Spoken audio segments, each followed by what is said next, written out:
Hola, hola, ¿qué tal? Ya estamos aquí otra vez. Para mis compañeros de webinar, pues un abrazo muy grande.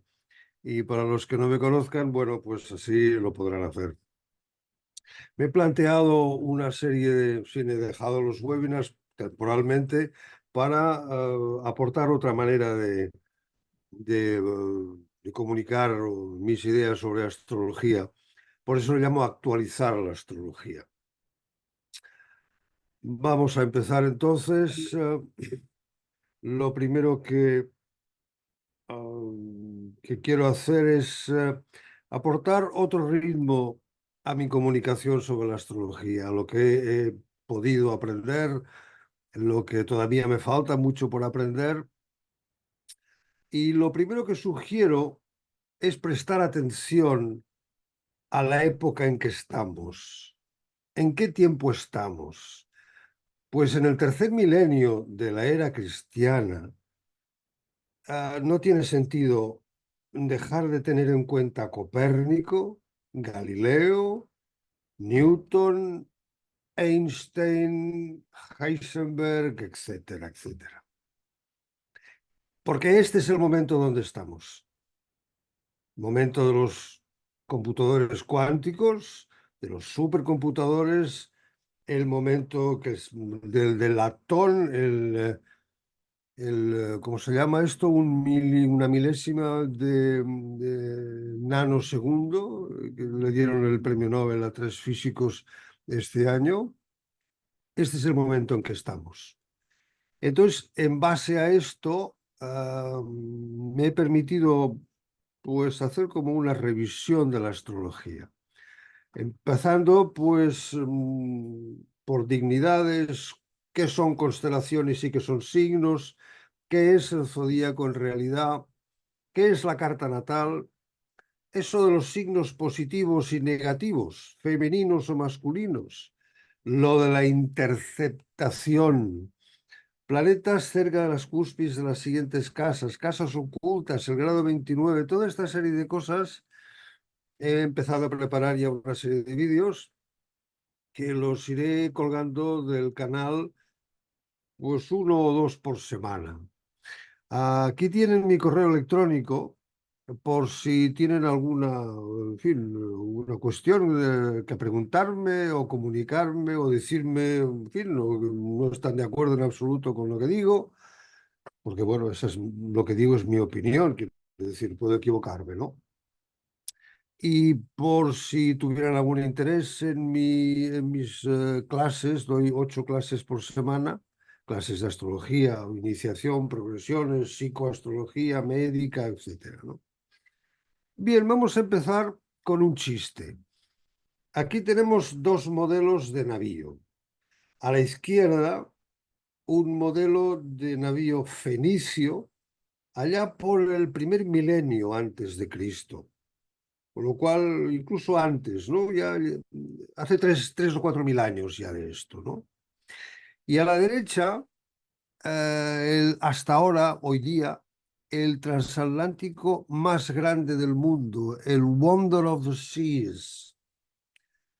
El chiste es, me pregunto, ¿por qué los navegantes modernos no se guían tan bien por las estrellas como se guiaron los fenicios hace tanto tiempo? Y los fenicios que no tenían brújula, no tenían telescopio, en fin, obviamente fueron los que crearon. En uno de los vídeos explico todo esto. Todo lo que estoy diciendo aquí lo voy desarrollando a lo largo de los vídeos, ¿no? Estos navegantes, pues finalmente se orientaron por las estrellas. Obviamente no sé si la estrella polar también figuraba en su, pero seguramente que sí, ¿no? Porque es de sentido común, ¿no? Estos navegantes es muy interesante tener en cuenta de que salieron de Fenicia, de aquí, en este punto de aquí, y fueron navegando, como se llama, bueno, se llama siempre por cabotaje, es decir, por la costa, todo el Mediterráneo, probablemente por esa costa también, por aquí, toda, cerca de la costa, navegaban cerca de la costa, que como no tenían instrumentos y había muy pocos faros en aquella época, llegaron hasta aquí, fundaron Tartesos o Tarsis, la actual Cádiz, para ir ni más ni menos que hacia el norte, hacia las Islas Británicas, perdón, esto está mal, ahí, no iban por tierra, claro, para buscar el metal de estaño, la casiterita. Estos personajes que en esas barcas cuyo mayor preocupación principal fue tener una vela muy grande para evitar remeros, pero no por falta de gente que pudiera remar, sino para aumentar el espacio en bodega para llevar las mercancías.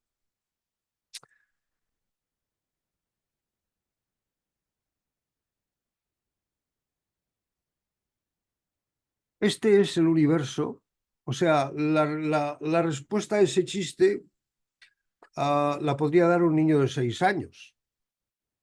Hombre, te diría, es que el transatlántico pues no le hace falta ni los faros le hace falta. No solamente con sus mapas, sus radares de posición de vía satélite, no le hace falta mirar las estrellas. Ese chiste se me ocurrió en una de los webinars. Mis compañeros, si me están escuchando, ya se acordarán que nos reímos mucho, o por lo menos yo me reí mucho. Viene a cuento porque en la época, en que pensamos que se sintetizó la astrología, por lo menos la astrología que nosotros utilizamos, que es de la cultura griega, ¿no? Grecolatina. El universo era como el que nos describe el propio Tales de Mileto en el siglo VII antes de Cristo. 800 años antes de Cristo, por tanto, 2800 más 2824 años, ¿no? Y esto era el mundo para los antiguos. La Tierra, el centro. Creían que la Tierra era el centro del sistema solar, pero no solamente eso, sino que todo lo demás, todo, la Luna, Mercurio, Venus, el Sol, Marte, Júpiter, Saturno y las estrellas fijas. Eso era su mundo. Tanto es así que la palabra planetas viene del griego planetes, que quiere decir nómada, vagabundo. Sitúense en aquella época, mirando las estrellas, veían, pues sí, Júpiter, Venus, ¿no? Nosotros todavía podemos, bueno, todavía, obviamente, ¿no? Vemos a Venus, Júpiter, Marte a veces, y sobre todo el Sol y la Luna, ¿no? Pero para ellos que estaban descubriendo el mundo, bueno, el mundo había sido descubierto hace miles de años atrás, según nos confirma nuestro maestro Demetrio Santos. Eso también tengo otro vídeo preparado para esto. La prehistoria, en la prehistoria ya se empezó a hacer astrología, situándose los meses, los signos del zodíaco animales como periodos de caza, periodos de cría o tratamiento de los animales a lo largo del año. Y esto está en las cuevas megalíticas, ¿no? El Mashak, Altamira creo que también hay, pero Altamira no está descrita en los estudios de Demetrio Santos que yo recuerde. Fíjense, para esa gente, llamar planetas a todo lo que se mueve, incluso el Sol. Hay que ponerse en esa mentalidad. El problema es que nosotros estamos utilizando no solamente la mentalidad, sino la simbología. Nos imaginamos, digo, en una época así, podemos comprender que gran parte de las definiciones que usaron, si nos imaginamos en una época así, podremos comprender gran parte de las definiciones que usaron. Pero eso no implica darlas como verdades de fe. A nadie se le ocurre llamar al Sol un planeta. Pero desde la época de Tales de Mileto, con el mundo geocéntrico que os he enseñado antes, tuvieron que pasar 7 siglos, 14 siglos, 1400 años, para que Copérnico dijera por fin, demostrara que el Sol era el centro del sistema solar. Recordar, también lo digo en otro de los vídeos, recordar que en época de Ptolomeo, la escuela de Alejandría, coetánea a, a la era cristiana, el siglo I de la era cristiana, Aristarco de Samos ya planteó que el Sol era el centro del sistema solar. Y el debate con Ptolomeo, con Claudio Ptolomeo, el sumo sabio de la época, ese debate lo perdió Aristarco de Samos porque no supo demostrar con precisión el porqué de la retrogradación de los planetas. Aquello del Venus retrógrado, Marte retrógrado, todo aquello, pues no supo demostrarlo, en fin, con la suficiente precisión, y por eso Ptolomeo dio un puñetazo sobre la mesa y dijo: aquí se acaba la historia y estamos en la Tierra como centro del sistema solar. Quiero decir con esto, y este es el motivo de esta serie de vídeos, de revisar, como he dicho antes, ¿no? El plan de revisiones que ya tengo bastante preparado. Revisar qué estamos haciendo y por qué de esa simbología que nos vino desde esa época, porque la astrología llega a Grecia sobre el siglo II antes de Cristo. Llega a Grecia después de la destrucción de Atenas, después de la última guerra del Peloponeso, la destrucción del imperio de Alejandro. En fin, cuando ya Atenas era simplemente un territorio, en fin, que luego los romanos lo ocuparon sin el menor esfuerzo. En esa época, el siglo II, los babilonios, que precisamente en Babilonia es la cuna real de la astrología, es allí donde se sintetizó en el año 2000 a 1000, el código de Hammurabi es del 1600, ¿no? O sea, 2000 años antes de Cristo, ya se fue sintetizando los verdaderos saberes de la astrología. Allí se acunaron los ciclos de Saros, que es la predicción de los eclipses, ¿no? Todo esto también lo desarrollo más adelante. Los caldeos, Babilonia, o sea, Caldea, Babilonia era lo mismo, y a los astrólogos que venían de Babilonia se llamaron caldeos, especialmente el más importante de ellos, que se llamó Verosio, que empezó a impartir astrología en la isla de Kos, una isla que está cerca del Asia Menor, obviamente cerca de Caldea, ¿no? O sea, del Asia Menor, el imperio seleucida. Vamos a ver, el tema es que eso que se planteaba a pies juntillas, en aquella época era un acto de fe.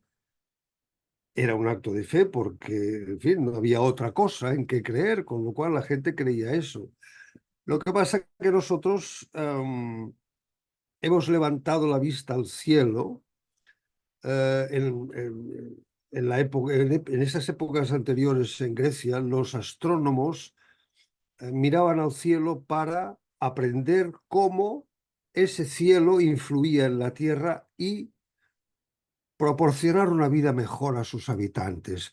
Lo que decía de los signos animales, las marcas de caza y de cría de animales que se plantearon en aquella época, en el Paleolítico, 35.000 años atrás, era para mejorar la vida de la gente. Cuándo cazar, cuándo criar, cómo, etcétera, ¿no? Aries, Tauro, todos los signos animales, cómo mejorar la vida de la gente. Pues en Grecia se siguió haciendo eso y mucho más tarde. Recordar que Bagdad fue fundada por Mansur Abbasi en el año 900, cerca de mil y pico, no lo recuerdo muy bien, mil y pico después de la era cristiana, siglo X. Una ciudad circular, totalmente circular, con un observatorio en el centro, pero es que a lo largo de toda la ciudad había cantidad de observatorios, con sus astrolabios, sus esferas armilares, y la gente con una afición enorme. Bueno, la época de Bagdad y Damasco, en aquella época era el esplendor de lo árabe, ¿no? El desarrollo de la aritmética. La palabra algoritmo viene de uno de los grandes matemáticos de la época que se llama Juarismi, Al-Juarismi, algoritmo, etcétera. Podríamos sacar muchísima información de esto, ¿no? Muy bien, esto está muy bien, pero hoy hemos hecho bastantes más cosas. En el tercer milenio de la era cristiana, bueno, se ha incluso puesto en cuestión la propia materia y el tiempo. Con la ecuación de Einstein, o sea, todo el planteo del principio de la relatividad restringida que planteó Einstein y que le valió el premio Nobel, se plantea precisamente cuestionar el espacio y el tiempo, cosa que en la antigüedad, uff, eso era, vamos, verdades y posteriormente Einstein, para Einstein la velocidad de la luz, como sabéis, E igual c al cuadrado por energía, c al cuadrado por la masa, esa c al cuadrado es la velocidad de la luz, que es energía, es una constante por la masa. En la época de Einstein, en el siglo pasado, la velocidad de la luz parecía pues uno de los límites infranqueables. Bueno, pues ya lo tenemos, ¿no? Las velocidades de las subpartículas, no sé si el bosón de Higgs o la partícula de Dios, que se le llama también, si es también es rebasar otra de las fronteras. En realidad estamos rebasando en ciencia, sobre todo, un montón de fronteras.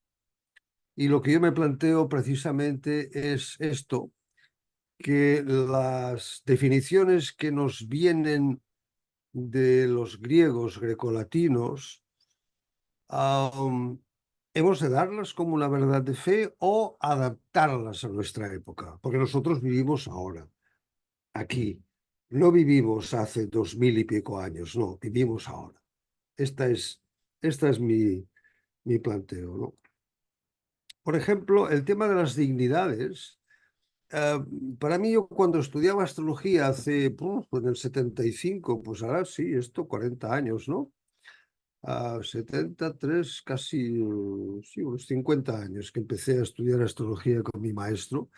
Ya me chirrió, ya cuando muchas cosas que él me explicaba, él era bastante, muy ortodoxo y tal, pero hombre, no era nada ortodoxo en la forma de enseñarme la astrología, o sea, prohibiendo las recetas y pensando, captando los elementos, como enseño yo en mis clases, ¿no? Captar cada elemento íntimamente y los pones en relación unos con otros, ¿no? Elementos, planetas, signos, casas, regencias, aspectos, etcétera. Entonces ya me chirriaba que el sol estuviera caído o en exilio. También me sigue chirriando que la luna también esté caída o en exilio. Me chirría porque la luna es, después del sol, lo más importante. Y no porque tenga un peso como cuerpo celeste, porque es muy pequeño, sino porque está tan cerca de la Tierra que mueve billones de metros cúbicos de agua, las mareas, todo esos esas 5/6 partes de la superficie de la Tierra que están en agua, eso está movido por la Luna. ¿Cómo puede estar en exilio? Y lo mueve cada día, porque las mareas tienen lugar, como sabéis, cada día, incluso en el Mar del Norte, 15 metros de marea. Sobre todo en la parte de Bretaña, ¿no? Sumergen casi el Mont Saint-Michel hasta la carretera. Bueno, la carretera queda tapada completamente. Por tanto, la luna también es. Entonces me chirriaba esto del exilio y tal, y no acababa por una razón muy sencilla. Como digo yo, levantar la vista al cielo, obviamente imaginario, para encontrarnos con esto. Esto es la realidad. Obviamente, esto es un dibujo. No ha habido ninguna nave que se ha alejado lo suficiente como para captar una de tantas dibujos del sistema solar como podéis encontrar en Google. Este es el Sol, que es el centro. Y además eh, pesa, toda la masa del sistema solar pesa un 99. Todo esto lo podéis encontrar en Google. Vuestra curiosidad quedará satisfecha. Toda la masa del sistema solar, el Sol es el 99,2%. O sea, todos los planetas, asteroides, satélites, el cinturón de asteroides que está entre Marte y Júpiter, ¿no? Todo esto menos de un 1%. Y el Sol, que es el único centro, es el centro absoluto, porque aunque según Kepler, y es lo que hemos constatado últimamente, en los últimos años, las órbitas son elípticas, una elipse, sabéis que tiene dos focos. El Sol es el foco, o sea, ocupa un foco, pero no hay otro, el otro foco no hay nada. Por tanto, es el centro absoluto. ¿Cómo puede estar caído? ¿Qué sentido tiene que el Sol esté caído?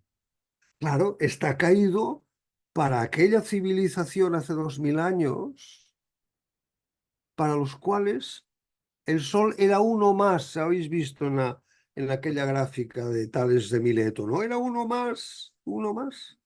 Pero aquí no es uno más, fijaros, ¿no?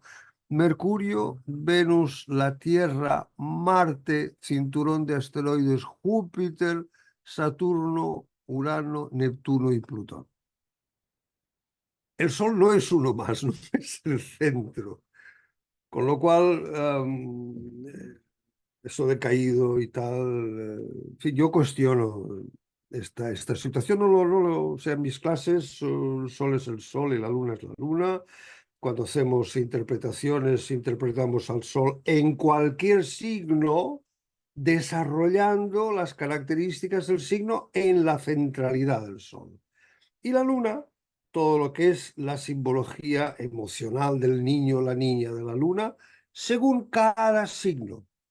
A nosotros tampoco está caída la Luna, ¿no? Ya, los que habéis estado conmigo en estos webinars, que ha sido un inmenso placer para mí estar con vosotros y que os agradezco enormemente todos estos 4 maravillosos años de compartir con vosotros 2 veces por semana. Ya lo sabéis, y los que venís a clase conmigo, pues ya sabéis que para mí el Sol está, sí, rige el signo de Leo, vale, porque hay que cubrir un espacio creado en la antigüedad. Como la Luna, regente de Cáncer, vale, muy bien, pero Luna en Capricornio, pues mira, es opuesto a Cáncer, pero la Luna en Capricornio tiene su personalidad. La niña o el niño serio, estructurado, responsable. O sea, no está caída ni mucho menos. Bueno, pues esto es lo que me había planteado. Por último, sí, aquí he seguido escribiendo un poco más la genialidad de nuestros ancestros, obviamente que fueron geniales. Nunca hay que denostar a los que nos han precedido porque no han llegado a nuestro nivel. No, no, si la ciencia es una carrera de relevos, una carrera de relevos y cada uno pasa el testigo al siguiente y se queda ahí o sigue la carrera como quiera, pero el que lleva el testigo es el que protagoniza el desarrollo de la ciencia, ¿no? Los que vinieron antes de nosotros, uf, imaginaros, para aquellos seres prehistóricos, llegar a descubrir, llegar a intuir, pues que en primavera, bueno, intuir, no, observar.